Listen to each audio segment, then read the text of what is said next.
Ibe Giantkiller is a prominent name and face within the UK gospel arena. Now, some know him as being a radio presenter, and for others, it's an MC or a host, or even as an award-winning producer. But he's also released a number of singles to critical acclaim. Now, family man at heart, he prides himself on excellence and giving his best in all that he does. And I'm pleased to say that he joins me now. Hello and welcome. How you doing, sir? I'm good. Thank you for having me. I'm humbled because we started together. Well, you were doing radio before, but I started my radio journey with you at BBC Three Counties, and I just want to thank God for you, and you really kind of showed me the ropes. You were patient with me when I'd get things wrong, and it's been great to have somebody like you to look up to in this radio industry. So thank you so much for your time and always encouraging. So thank you, sir. Thank you. Well, I'm honored to be affiliated with you, and you've been a great brother and friend over the years. So it's all good. Thank you very much. It's very good. Yeah, fellow, and we're fellow. We're from the same neck of the woods, which is good. So yeah, absolutely. There's so many connections. It's brilliant. It's brilliant. So many. Thank you. I've given all of those descriptions about who you are, but how would you best describe Ibe Giantkiller?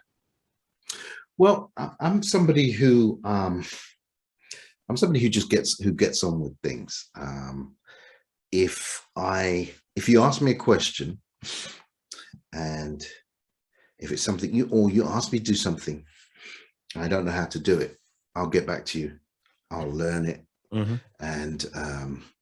And try and do the best that I can do. I would say I'm somebody who's a student of life. There are so many things that I do, and I was in an interview a couple of days ago where a gentleman said, "You're like an onion," and I said, "Yeah," because the thing is, there are many things that I do, and it's because I don't rely on anybody but God. The hosting, the comedy, these are things that I've naturally had. The music production is because of my love for music and the technical side of it. The radio, I've always wanted to do radio, and I'm so grateful to God that door opened, and I'm able to talk to people and share my heart, my vulnerabilities with people over the airwaves. So I would say I'm a student of life. Yeah, that's beautiful. And you're doing so well. It's really good to see, looking at the peripheries and knowing where we've come from and seeing what you're doing now. I stand back with no jealousy, but just with pure love. Because some people think, hold up, look what he's doing. But actually looking at you and feeling really, really proud, really, really proud. I said, that's my boy. That's my boy. He's doing great. And it's great to see. And, I wish you continued success. Now, where does music all start for you? You're a lover of music, as you've said. Well, I think I've got to blame my mum for that. She she's somebody who just loves music, and I remember growing up. I grew up in I'm an 80s boy. Went school in the 80s. Grew up, born in the 70s, and just growing up with great music. My mum used to dance around the house to things like ABBA and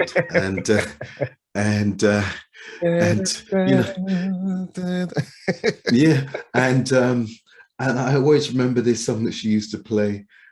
Don't you know that it hurts so good? One of those reggae lover songs. She was very much into that, and I think I just caught the bug from there. Just love to hear music is a thing that takes you away from your situation temporarily. Yeah. But with gospel music, because it's got the word of God in it, it can take you away from your situation permanently. So I'm going back to the music now. We grew up with a lot of music in the house. And I think it was escapism for my mum, because she's a dancer. She dances even at the age that she is now. She loves a good party. She loves a good dance. And even today she's calling me for, can you get me I want a mix. Can you get me a mix of something? I'm waiting for my mix. She still loves music. Love it. Yeah. And I think because music was always played in the house, I was interested in the different styles of music. I always thought, wait a minute, that song sounds like this song. So why does it sound the same as this production, or this person, or this person? And I realized it was a production style.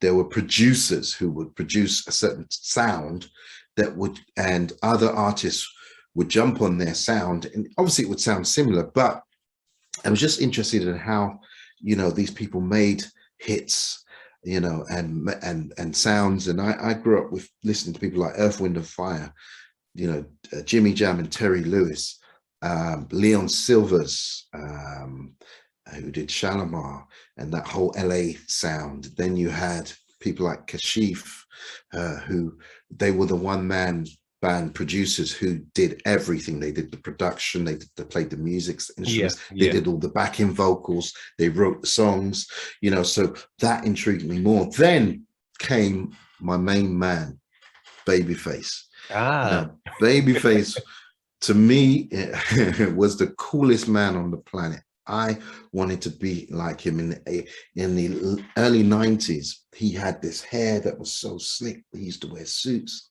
It was so cool, had this amazing voice. He could play anything, write great songs, and that's who I wanted to be. And I thought, you know what, if he could do it, I can do it. So I went out and bought a Commodore 64 computer with a little sampler that stuck on the back. Wow. And I started sampling beats and drums and things. And then I started producing for a little unknown rapper by the name of Warrior back then. Started managing him and producing him. Yeah, we managed him and produced for him. And then he would do shows, concerts, and then people would say, who did the beats for you? And he'd say, oh, that guy, Ibe.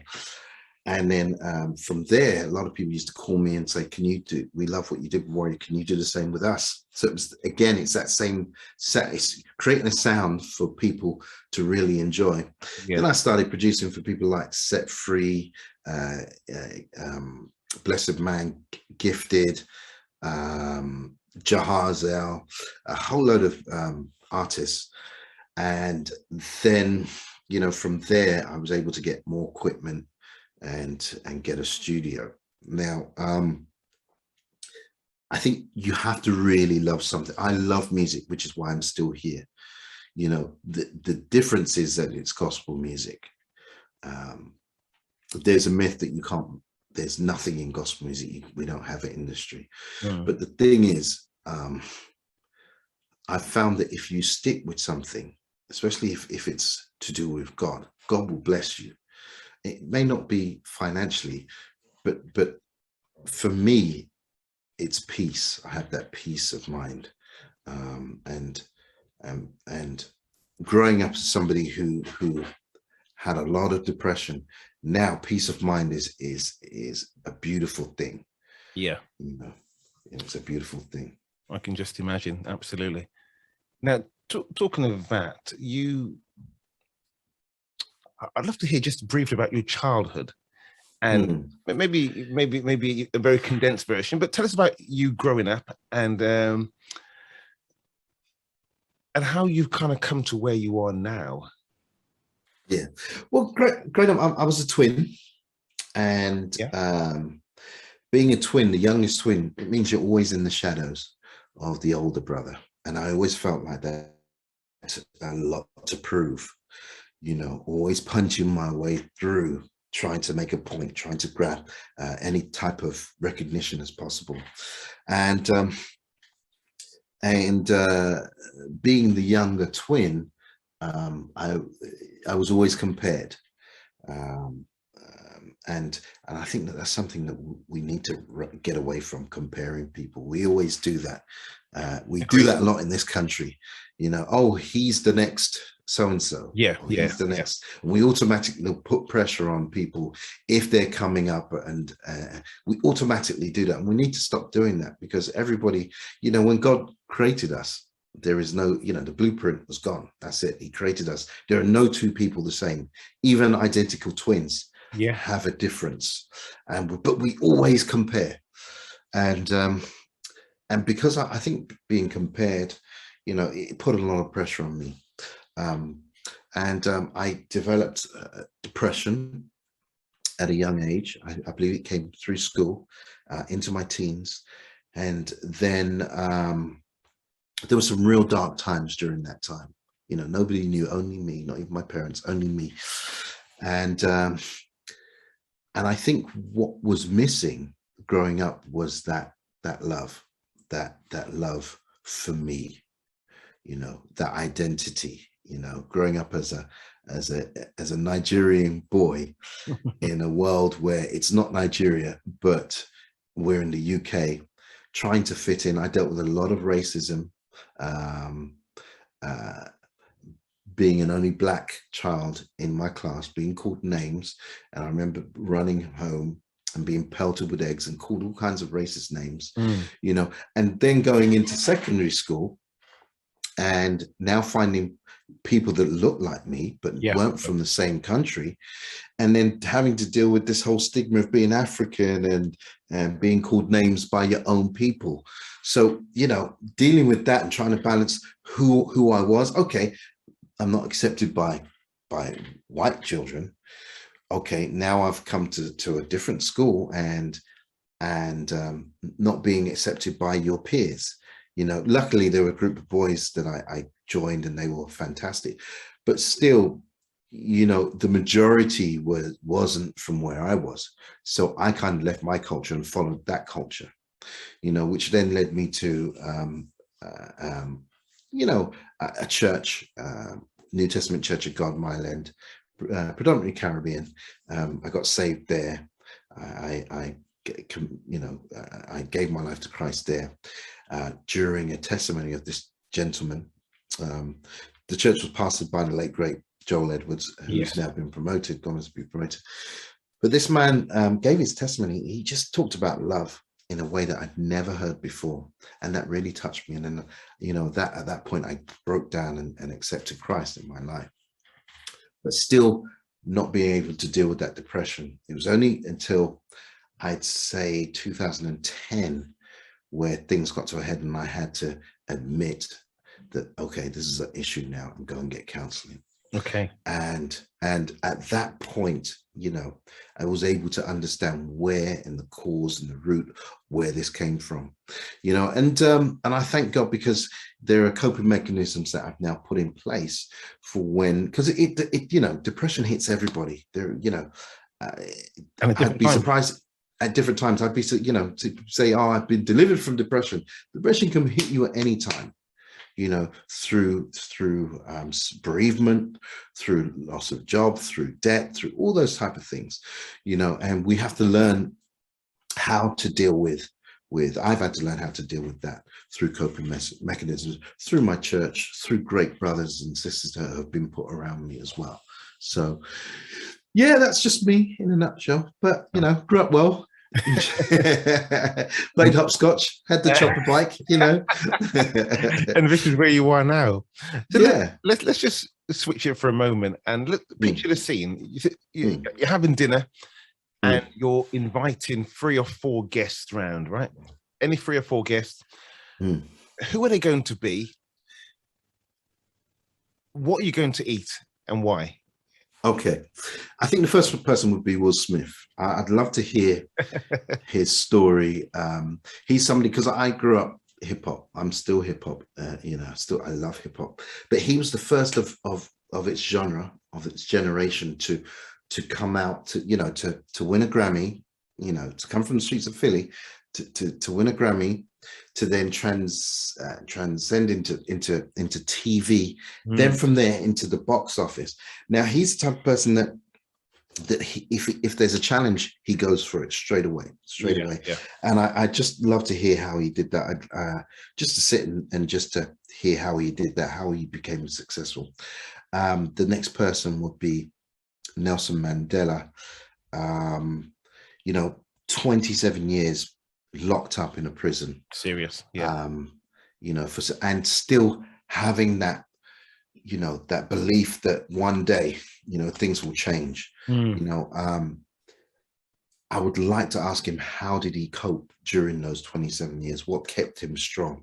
And I've been to Robben Island, where his cell was. It's a small cell, horrible cell. I would just love to know how he coped during that time. And the third person would be Apostle Paul. I'd just love to hear his conversion out of his own mouth. Yeah. What he did. He was the worst persecutor of Christians.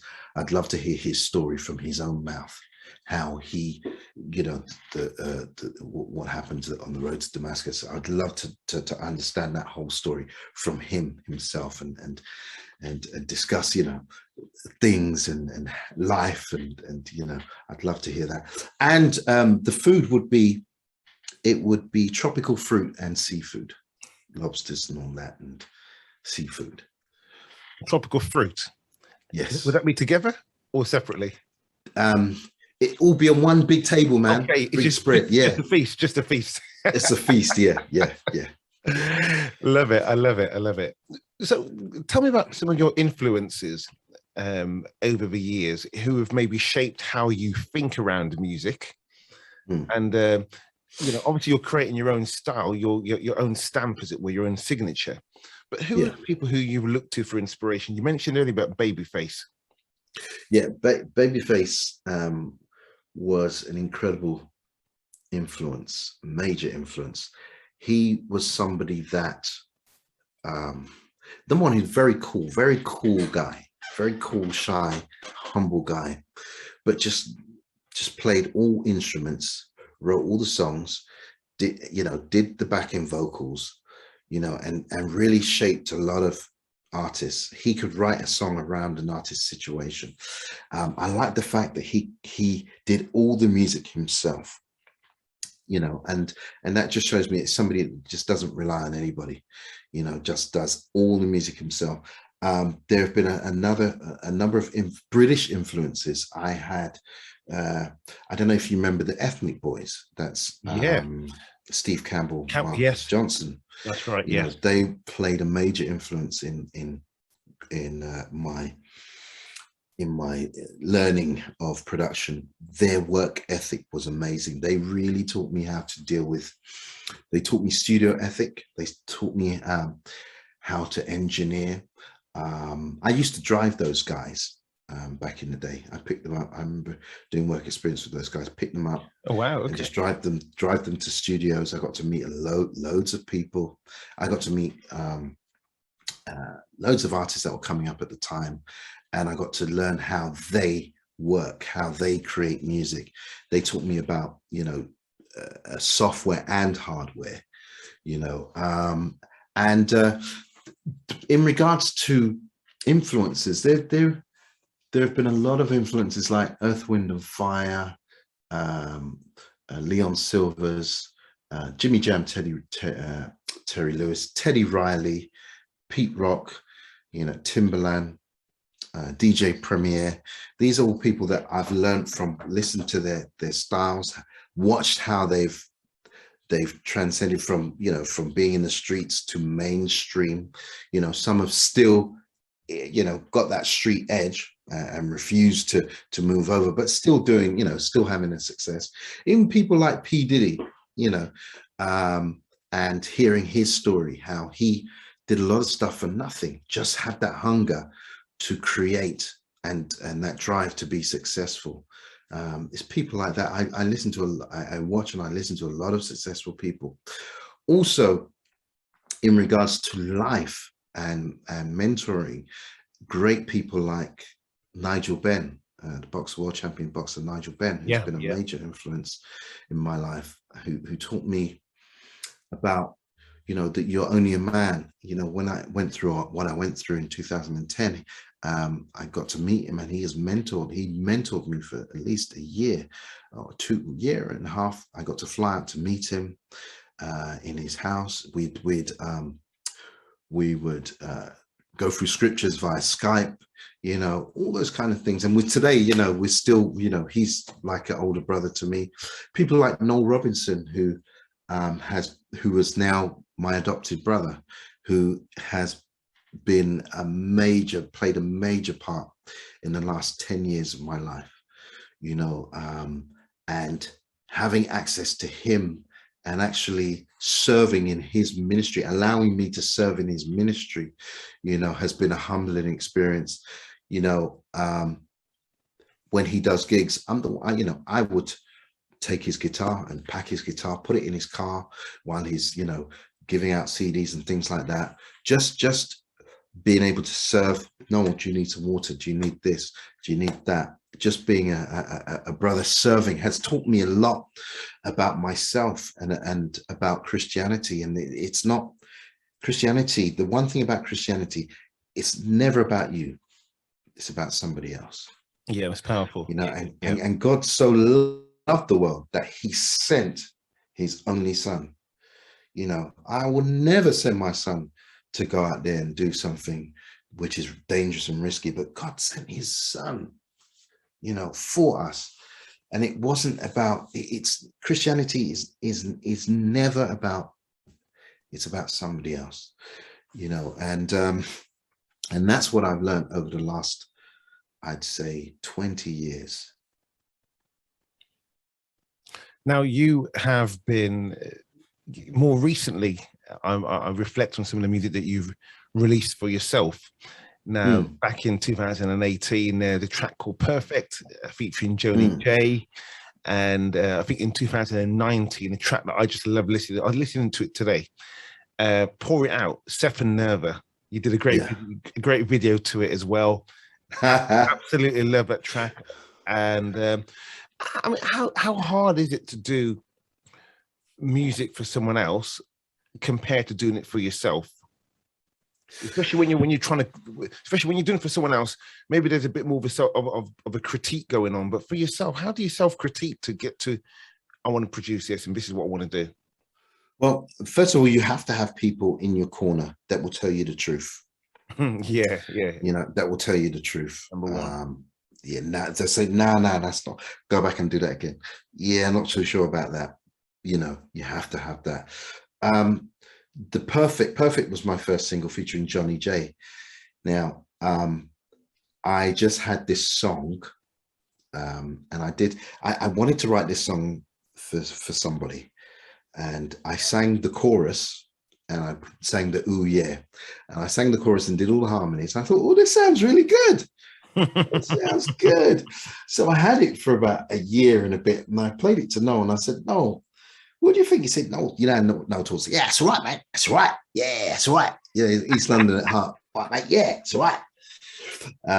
And I said to Noel, no, I need some verses. So he just, what he did was he just freestyled the verses. He freestyled it, and I wrote it. We recorded it. I wrote it down, and then done it for myself. Now this is the thing. Now, when I did the vocals, the lead vocals for the track, it was so difficult for me just to go there and sing it. It just wasn't coming out right. So then I had an idea. I thought, wait a minute, I'm an actor, I'm a comedian. I mimic. So what I did was I then put on some clothes, I put on some glasses, and I became a character. Really? And I sung the song as a character. So what you hear today is me putting on clothes, glasses, maybe a hoodie, and I got into the role of how I would see myself singing this song on stage. Oh, wow. And that's exactly what you saw. That's what you hear on the single today. Oh, I never knew that. Yeah, that's the same thing with the Stefan Nerva track, because I didn't really want to sing a third verse on there. I sang the third verse on there, and then I thought, this is such a good song. I really want to just sing on that. I just want to just be a part of this song. And then I sang it. Again, I had to, in my head, I had to be a character when I sang it. And I sang it a certain way because it's quite high, it's quite falsetto. My voice goes in so many different, has so many different ranges. And I started to discover that about myself when recording. I'm not necessarily a singer, but I can hold something. And then I sang this song, and then it just came out so nice. I mixed it, and then that's what you hear today. The new single, or we can talk about that later if you want. We can talk about the new single. No, we're going to come to that now. Actually, yeah, good time. Okay, so the new single now. This is a song that is quite a prominent song in the southern in southern Africa, the southern countries of South Africa. It was originally sung by Joyous Celebration, who are huge in Africa. Massive. The lead singer Patrick Duncan back then sang that song. Now the story is, because it's written by Neville D, who's actually on the track, who sings the lead on the track. It was written by Neville D. Now the story is that Patrick Duncan went over to Neville's house and wanted to hear some songs. So Neville's had this song, I Press, just there. He said, man, I won't play him that. So they went through a whole load of songs, and and so on, so forth, so forth. Eventually he said, okay, well, let me get out I Press. So he got out I Press, and Patrick loved the song. And then, it was recorded by Joyous Celebration. Now, fast forward a few years, just a little few years, Neville now records that track for one of his albums. And then I thought, you know what? I got to meet Neville when I flew out to South Africa, because we do a lot of ministry out there. And he's a really cool guy, really, really cool guy. And I said to him, you know what? I'd love to do a version of I Press, but for my album. But I'd love for you to sing the lead. I want to flip it and do something completely different. So Neville's like, yeah, man, cool, man. Let's do it, man. Cool. That's what he says. Yeah, man, sure. Sharp. Yeah, man, cool. And so I created the basis of the song. I created it and kind of made it with the Giantkiller beat on it. I kind of created the song, the skeleton of the song.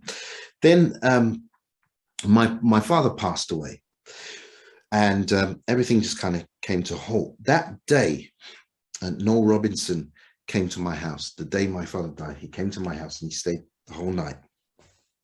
And during that time, he said, Noel's like, nah, man, come on. Let's use all this energy and let's do this song. Noel got out the guitar, and you hear the guitars on the track. That's Noel on the playing the guitar. And then we created the version of what you hear today. And then I sent the beat back to Neville, and Neville just went crazy. He was like, you saw he'd done his vocals. We added the choir and everything. The choir was already there. Then I had a rapper on the track already.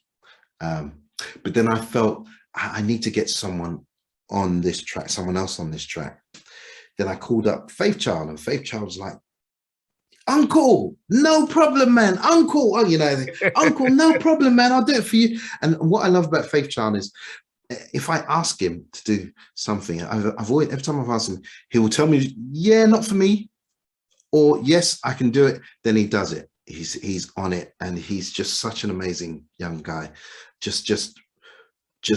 I love his style and his energy, and he brought that style and energy to the track, and that's what you hear today. And then I leaked the track to a DJ. I think his name's Howie Mack. I leaked the track to him, and then he decided to play it and put out the cover as well. So I was like, oh no, he's just released everything.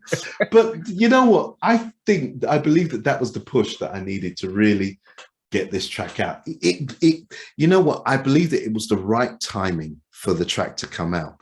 And when you released the track, when you released the artwork and everything, because I do the artwork, all the songs I've done, all the artwork, I do all myself. The last video that you saw, I did myself. I directed and did myself. Got a friend of mine to do the lyrics on that. But I did all of that, the cartoon and the animation. I did that all myself. I don't wait for people, but I do like to hold on to stuff because I'm not sure. But I think when you released it, it was the push that I needed, and I think people just went crazy after that. Because it was like, okay, the new track is out. the artwork is out. But the thing is, people hadn't heard it. This is the thing. The anticipation of the track was so big. People hadn't heard it. But what I loved about this is people jumped on board and really supported it, even though they hadn't heard it.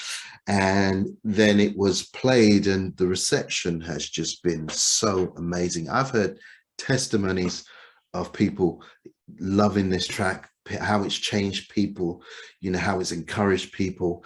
And it's just been so overwhelming, you know. And it's interesting because the track is really doing well in America. Oh, all right. Brilliant. And in UK. So that's something that I'd never thought that would happen. But it's really doing well in America. And I really thank God for this track. I thank God for Neville for allowing me access to this song.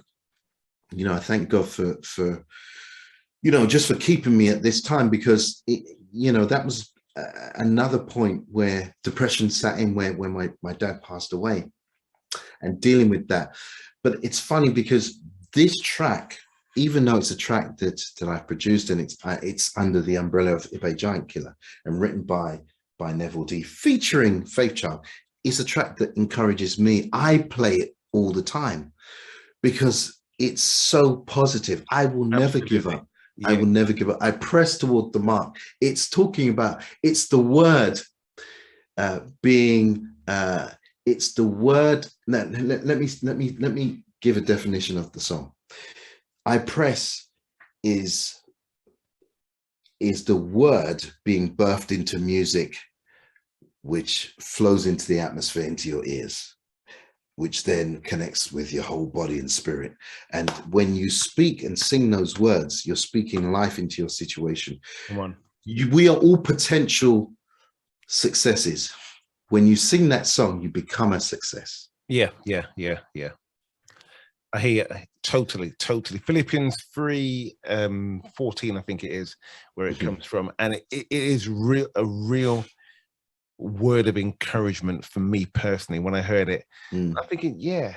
And then I heard it when someone else was playing it. It's one thing when I'm playing it and I'm in the studio and I'm playing it, but I heard someone else play it and it spoke to me differently. And I was like, yeah. I remember I called you and I left a voicemail or left a message on your phone. You did. I was very encouraged. Because the song, just at that moment, it was as if that was the epiphany moment, that just listen to the words of this song, Howard. Yeah, big time. I think what was beautiful, the moment for me was when you first played, because you were the first person to play it out. And then I said, there's going to be a point where it's going to grab, the song is going to grab Howard and he's going to sing it. And it happened. You were singing, I will never give up. And you were singing a song. The first time you were singing it, I thought, yeah, he's got it. Yeah, and you know, to me, that's beautiful. Yeah. When I got the revelation of the song, such an important and powerful moment for me, that will just continue every time I hear it. There are some songs that just resonate. It's an anthem. It's an anthem, and you know, maybe when Neville was writing it, he wasn't trying to create an anthem. He's just trying to writing from scripture, and the power that comes with that just says it all. So we know what the song's about. This is going to be part, I believe, of an album that you're going to be working on. Is that correct? Yeah. So it's a part of an album. Yeah, it's a part of an album called Big World Collective. The reason why I call it Big World Collective is because it's a labor of love. We have people from America. We've got artists from Barbados. We've got artists from UK, Nigeria, you know, and these are people that I have a relationship with that have just said, yeah, we'll come on, we'll support you, man. We'll jump on, we'll do this for you. Some of it is a collective of old songs that you've heard, but just done in a different way. We've remixed some of the stuff. We've got some original stuff on there. Got a track written with Anu Amadei, Nicola Samad Banjo. You know, we've got a brand new song from Sarah Tabo on there. Brilliant. So, and it's just what it is. It's just me. All the influences that I've grown up with, it's me. I didn't grow up in church. I grew up, you know, at the beginning of the conversation, you know, I told you the influences that I grew up with, you know, and that's what it is. You know, we've got a great ballad from Loreen Cater on there. We've got Ian Green, so many others on there. Noel Robinson, so many names on there. And the thing is, even the track "Pour It Out" that was written by Israel Houghton and BJ Putnam. You know, so we've got some major writers on there as well. So I'm just going to go and get my tambourine and see how I can contribute. Yeah, so we've got some major contributors on this album. It's going to be a great album. But what we're going to do is we're going to do this differently. We're not releasing it as an album altogether. It's going to be a singles album. Okay. So it will be an album, but we will release singles from the album. Okay. Yeah, I hear you on that. Excellent. So listen, if people want to follow you, you know, keep in touch, you know, and get first dibs on when things are coming out as well, you know, when I don't release it in advance. Check Howard. Howard will get it first anyway. So, you know. tell us some of your social handles. Is it just Ibe Giantkiller? So on Instagram, it's official Giantkiller. Okay. On Twitter, it's at Ibe Giantkiller, and on Facebook, it's also at Ibe Giantkiller. Yeah, you're easy to find. You know, you put Ibe Giantkiller Google, in, man, and then bang, bang, bang, bang, everything's there. It's fantastic. Listen, I'm really in awe. Have a lot of respect for you, a lot of time for you, a lot of love for you. Really appreciate what you're doing. I love to see people who are successful, who are driven, and who are making a difference with what they're trying to do. And not only are you trying to do it, you're doing it. You know, I've seen the collaborations that you've been doing, and I'm really just want to say God bless you. And bless you. I wish you every success going forward. That your days ahead will be just continually blessed, and that you'll continue to make a difference in the gospel arena, in the gospel world, not just at home but abroad as well.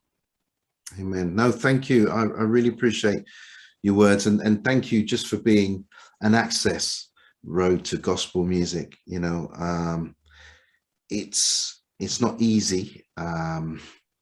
This road, being a presenter, it's not easy, but we do the best that we can do to make sure that the gospel is done. And thank you for being an accessible doorway. Thank you so much. Bless you. Hey, God bless you, bro.